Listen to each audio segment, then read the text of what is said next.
Ito ang Presidential Broadcast Service. Radyo Pilipinas. Radyo Publiko ng Bagong Pilipinas para sa Bagong Pilipino. Naghahatid ng mahahalagang balita at impormasyon na guugnay ng pamahalaan sa sambayanan. Tulay sa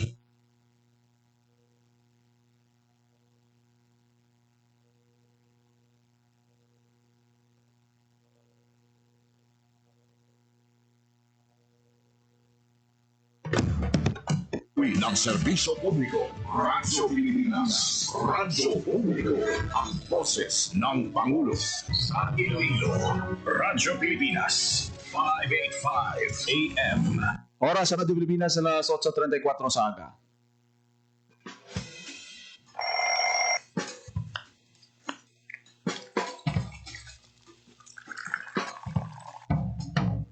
Aga sa Iloilo. Masako. Magahod. Mapagsik. Panibagong adlaw pagkatapos ng paghuway isang gabi antes. Bagong nga pagdaong. Isa naman kapag limakas sa matahong nga palaabuton. Iloilo Morning. Ang programa kaupod ninyo sa pamahaw kunaga. Magadulong sa labing ulihing nga balita. Mga istorya halin sa Iloilo, kag iban nga bahin sang rehiyon. Mga ginahuluhang balan, kag mga trending topic sa social media. Ululupod naton at tumangon ang maayo nga aga. Magpamati na sa Iloilo Morning. Diri sa 585 kHz sa AM band sa inyong mga radyo. Radyo Pilipinas Iloilo, the only government radio station in Western Visayas.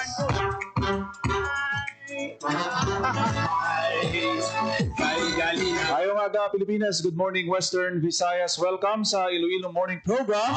Kung adlaw sang Lunes, Hunyo 2, tuig 2025. It's a fine Monday morning diri sa may syudad sang Iloilo. Mga walay kabulay. Dugay-dugay palayag naton ang aton siniyang presidente nga nagapanguna sa ginapatigayon sa bunga change of command ceremony sa and retirement. Magbayluhan na isang liderato sa aton siniyang Philippine National Police, si outgoing Police General Romel Francisco Marbil, ang aton siniya incoming PNP Chief Police General Nicolas Torre III sa diin ang aton siniyang presidente subong ginapangunahan ang pagsumpa sang aton bag-ong PNP Chief. Si General Nicolas Torre kaupod si Presidente Ferdinand R. Marcos Jr.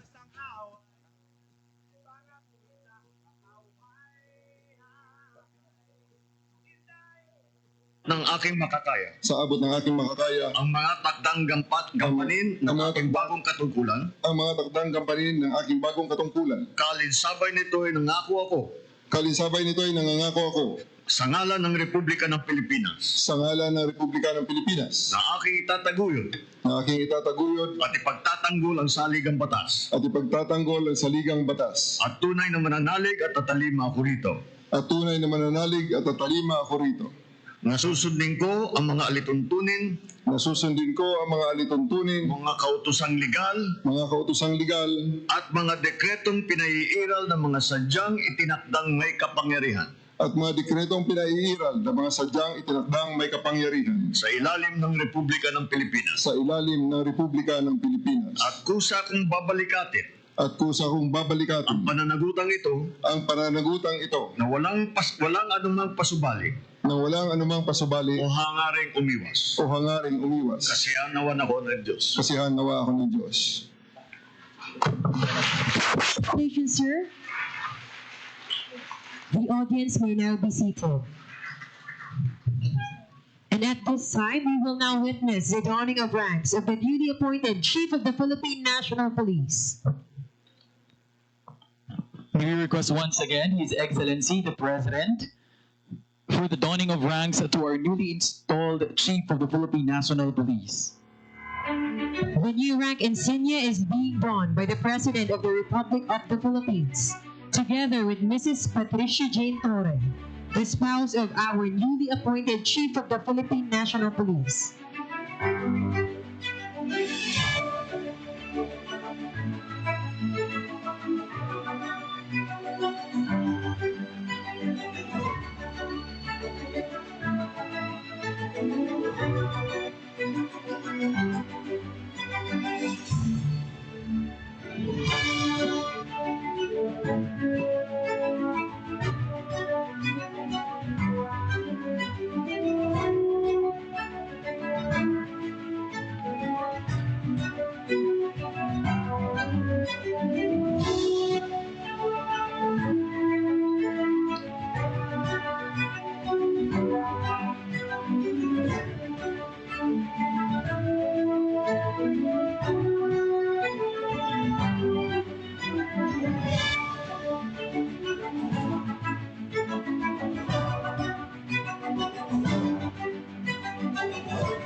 And the new Persian cap will be given.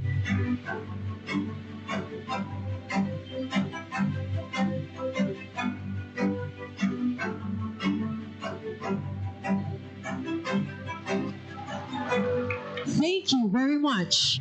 And hail to the new Chief of the Philippine National Police. Thank you, His Excellency. You may now be seated.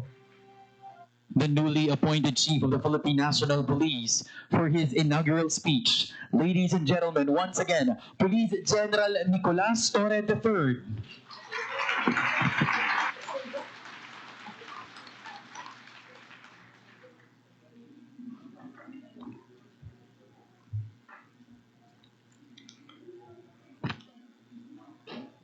His Excellency Ferdinand R. Marcos Jr., President of the Republic of the Philippines, members of the Cabinet, led by Executive Secretary Lucas Bersamin and Secretary of the Interior and Local Government, Juanito Victor Sirimulia, sir, officers and personnel of the Philippine National Police, partners in uniform in the Armed Forces of the Philippines, members of the Diplomatic Corps, fellow public servants, friends and my family, my wife Jane, JP, RF, and BF, to everyone joining us from the live stream. And allow me to greet my late father, Master Sergeant Rodolfo M. Torre, 551354 PC. Magandang araw po sa inyong lahat. Today I stand before you as a public servant, humbled by the enormity of the task and inspired by the mission all of us share. to serve and protect the Filipino people with integrity, courage, and compassion. To President Marcos, sir, thank you for entrusting me this responsibility, sir. This is a position of trust, and as a duly elected representative of the Filipino people, you have my full commitment, and I will abide solely by your directive in faithful service to our nation and the strengthening of the Philippine National Police. To General Romel Marbil, sir, thank you for your service and legacy. I and the entire Philippine National Police will build on your efforts and aims to steer our organization forward, grounded in unity and guided by the principles of the rule of law. We recognize that every step we take from today is built on the foundations that you have laid. And to the Filipino people, the very reason for our existence, we, the Philippine National Police, shall work harder to earn and ensure that our communities are safe. Your rights are respected and your trust is earned. I believe that we are ready to deliver on your expectations as we have done in the past. At hindi ako nag-iisa. I stand shoulder to shoulder with the over 220,000 strong and dedicated men and women of the Philippine National Police, each one entrusted with upholding the dignity and honor that our badge represents. As your Chief of the Philippine National Police, in addition and in continuation of the legacy of General Marbil, I will lead with three core pillars. Pillar number one is in compliance to the directive of the President for swift and responsive public service. We will institutionalize a 3-minute emergency response time in major urban centers, and this had been done already during my term in Quezon City in the 3-minute response time project. This is not just a benchmark, it is a lifeline. Every call for help deserves immediate attention and action. We will be present. Makikita nyo kami sa kalsada, sa komunidad, sa palengke at sa bawat lugar na kinakailangan ng ating presensya para magbigay ng kapanatagan at ng kalooban. Kung nasaan man ang bawat Pilipino, sila ay ligtas. To support this, we must ensure pillar number 2, unity and morale within the ranks. A divided force cannot defend a nation, thus we will strengthen our core from within, guided by discipline, mutual respect, and leadership by example. To our men and women in uniform, we expect the best from you in protecting others. With this expectation, we will also give you the best training, best leadership, best support, and the best opportunity to grow in this institution. Because those who are asked to give all also deserve nothing less in return. Pillar number 3, accountability and modernization. In support of the President's reform agenda and of key pillar number 1 on swift and responsive public service, we will modernize our systems, enhance our investigative tools, and adopt innovative technologies that protect rights while ensuring order. In support of these 3 pillars, I give you these 3 promises. Una, sa buong kapulisan, nandito ako at ako ay lagi niyong kasama. Sabay natin harapin ang lahat ng hamon ng ating organisasyon at sabay nating pangalagaan at itaas ang dangal ng ating uniforme. But I will ask something from you in return of this promise. Sa ilalim ng aking pamumuno, action will be rewarded. Hindi sapat ang pogi points. We will reward those policemen who will work hard on our 3 pillars. Respond to public swiftly, unite and uplift the morale of your fellow public servants, and hold yourself and others within the ranks accountable. Real talk lamang. No need for endorsements under my leadership. Appointments will be based solely on merit, and only the most competent will be entrusted with the right positions in the right places. Deliver excellence in your police work. File affidavits, execute warrants, bring criminals to justice, raise your hands in front of judges and fiscals, and provide evidence against these criminals to support their conviction. and you will be recognized and rewarded. Of course, I have to reiterate that all of these actions must be done within the ambit of the law, evidence-based, and rights-respecting. I challenge each and every member of the PNP to be louder than me, not only in words, but also in action. When you're doing extraordinary things for the people, you deserve to be heard and recognized. Magubanta sa pagserbisyo nga matinud-anon. Magbinuligay kita sa aton ginahandom nga kalinong sa aton nga nasyon. Pagtitinulong tayo, amang sa laknid, iti pangilan tayo. Sama-sama nating iangat ang watawat ng isang malinis at tapat na pambansang kapulisyan.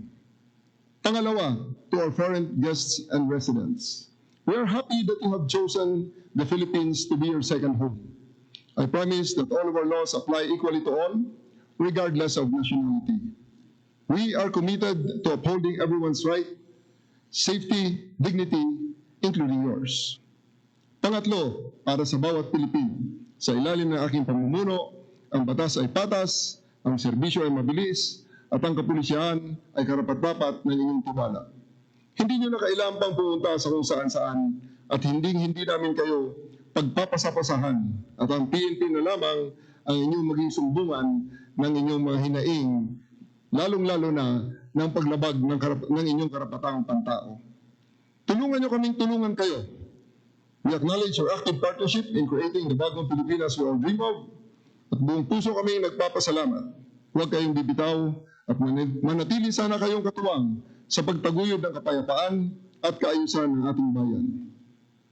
We will strengthen our partnerships with the public so we can better understand local needs and respond to them with empathy and precision. Today marks more than a beginning. It is a defining moment. Thus, let us seize it with unwavering courage, grounded in humility and a relentless commitment to serve the Filipino people with honor, excellence, and integrity. Maraming salamat po. Mabuhay ang pambansang pulisya, mabuhay ang bagong Pilipinas, mabuhay ang sambayanang Pilipino, at sa bagong Pilipinas, ang gusto ng pulis, ligtas ka! Maraming salamat po. Thank you very much and congratulations, Police General Nicolas Torre III.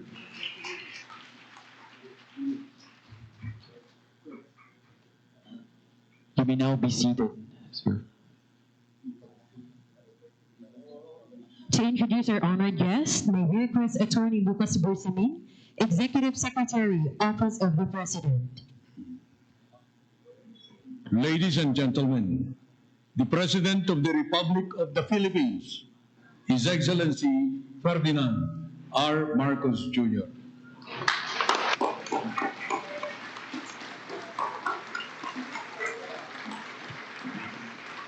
Thank you, Executive Secretary Luke Bersamin, for your introduction. Please take your seats.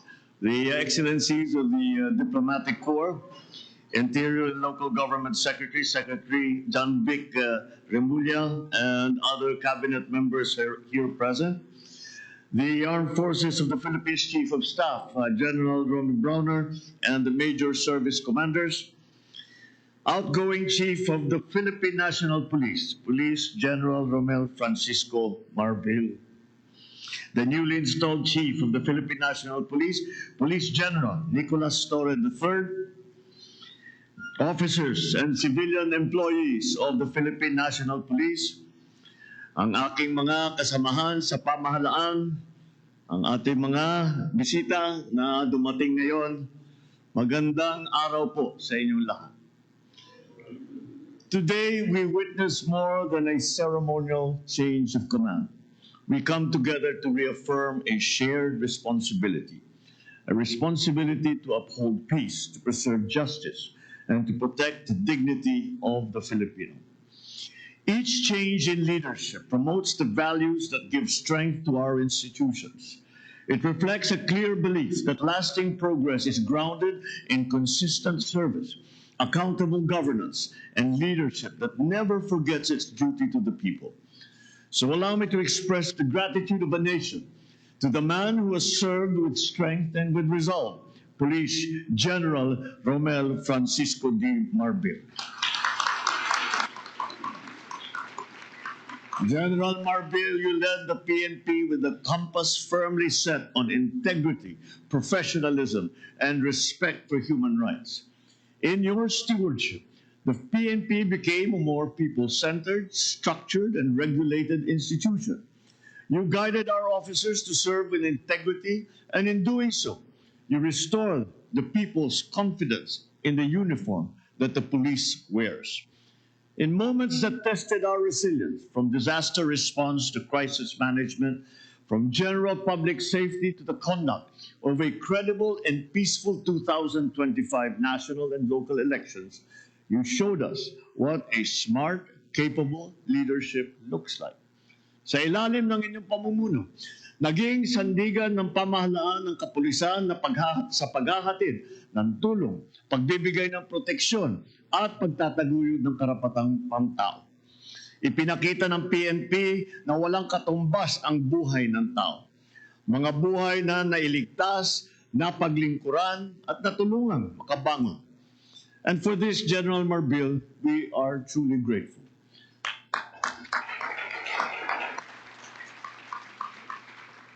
As we bid farewell to a leader who has embodied honor and excellence, we welcome one who is equally competent to lead the men and women of the PNP, Police General Nicolas D. Torre III. Your assumption of command comes at a time that calls for clarity, for courage, and for conviction. These challenges that we face are evolving. We have transnational crime, cyber threats, extremist violence, and even police misconduct. At the same time, the opportunities to earn trust and improve public service have never been more reachable. Your leadership will help define what kind of police force we continue to build. One that acts with precision, responds with compassion, and stands as a pillar of accountability. Hamon ko sa iyo, panatilihin mong malinis at marangal ang hanay ng ating mga kapulisan. Bilisan ang investigasyon sa mga kaso laban sa mga pulis na lumabag sa batas upang maibigay natin ng hustisya sa lalong madaling panahon. Paigtingin din ninyo ang presensya ng kapulisan sa mga lansangan.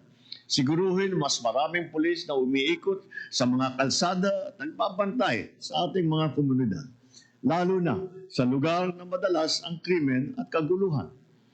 Kapag kailangan ng taong bayan, dapat may pulis na agad nagre-responde. Iparamdam natin sa mga Pilipino na may pulis na handang dumamay at pagtanggol sa kanila sa lahat ng oras. Sa tulong ng PIDEA, ipagpatuloy ninyo ang paglaban sa illegal na droga. Magsagawa pa rin tayo ng drug seizures at tiyakin na sasampahan ng kaso ang mga drug dealer at mga drug lord. Patuloy din kayong magmatyag sa ating mga komunidad para kahit ang small time ng mga drug dealers ay wala ring ligtas.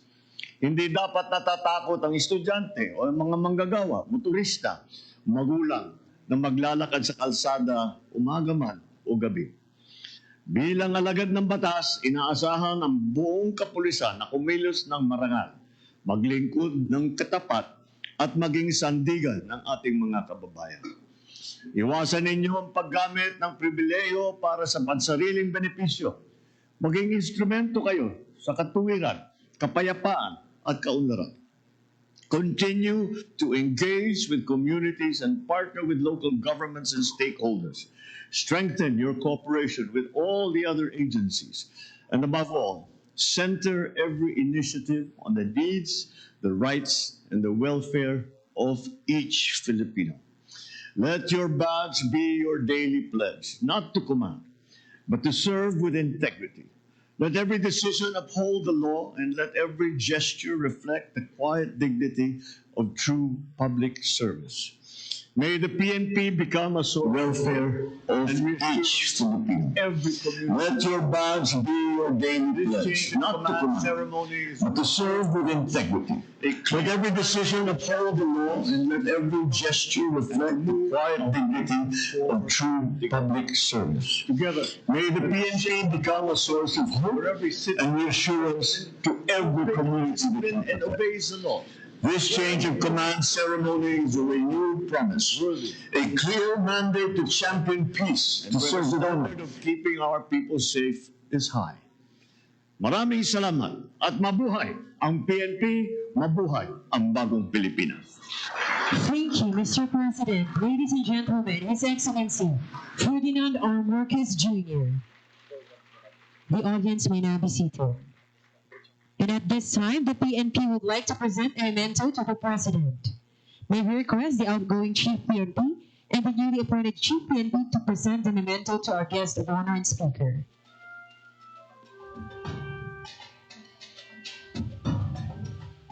The memento given is MP310 submachine gun refurbished, a token of heritage and service. These refurbished MP310, a compact and reliable 9mm submachine gun, features a simple blowback mechanism and remains known for its durability and ease of use. Once issued to the Philippine Constabulary and later the Integrated National Police, it was used by the Philippine National Police during the 1970s, primarily for counterinsurgency and internal security operations. This memento is presented to His Excellency Ferdinand R. Marcos Jr., President, Republic of the Philippines, during the change of command ceremony and retirement honors for Police General Roman Francisco Marbil. Thank you very much. Warm applause, ladies and gentlemen.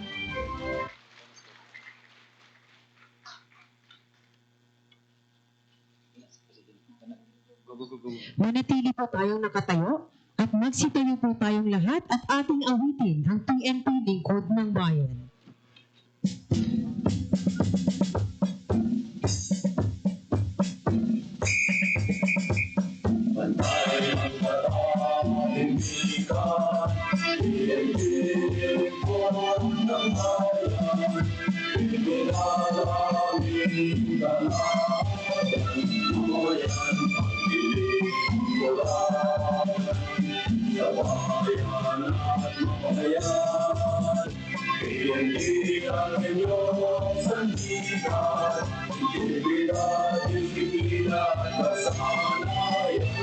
Sabay sa tungkulin alam mga Diyos at mga kabayan, mga tao at mga kalikasan, sa tungkulin ang ikangalanan, ihandog ang isang buhay, mataas sa pinatungkulan, ay magpapay para sa lahat.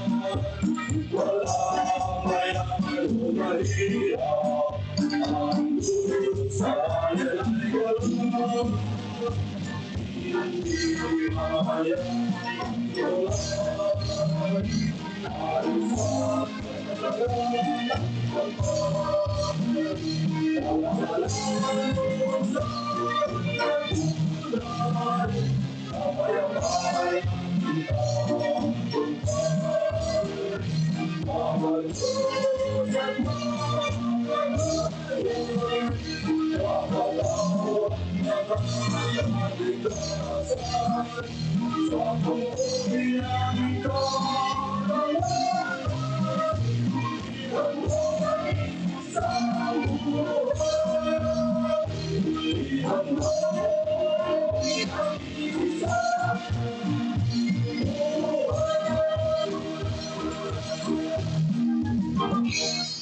And that concludes the ceremony. On behalf of the men and women of the Philippine National Police, we would like to thank the President and our distinguished guests for gracing this event.